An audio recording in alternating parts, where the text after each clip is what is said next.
তরুণ তুর্কি বাচ্চা বাচ্চা ছেলেরা তাদের এমন করে তাদেরকে মগজ ধোলাই করা হয়েছে। এই কোন যন্তর মন্তর? এমন যন্তর মন্তর দেশ তো আমরা দেখিনি। যন্তর মন্তর একটা ঘর সিনেমায় শুনেছিলাম। দেখুন কিছু নমুনা। বাংলাদেশের ইতিহাসের সর্বপ্রথম স্বৈরাচারের বাড়ি হচ্ছে এখান থেকে আমরা দেখছি প্রথম স্বৈরাচার শেখ মুজিব এখান থেকে উত্থান হয়েছিল। এই 32 নম্বর থেকে আবার হাসিনার উত্থান হয়েছে, দ্বিতীয় ফ্যাসিস্ট সরকার। এরকম একটা ফ্যাসিস্ট মহিলা, রক্তপিপাসু মহিলা, তাকে এই দেশে এই বাড়িতে এখানে বসে তারা সব রকমের চক্রান্ত করত। তখন জ্বালিয়ে দেওয়া হয়েছে, এখন ভাঙতে এসেছে, এটা ঘুরিয়ে দেওয়া হবে।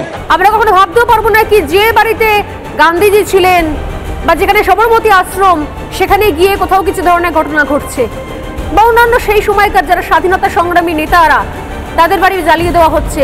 তার যে কোনো দলের বর্তমানে সমর্থক হোক না কেন, এই পাগল উন্মাদের একটা মুক্তাঞ্চল হয়ে গেছে এই মুহূর্তে বাংলাদেশ।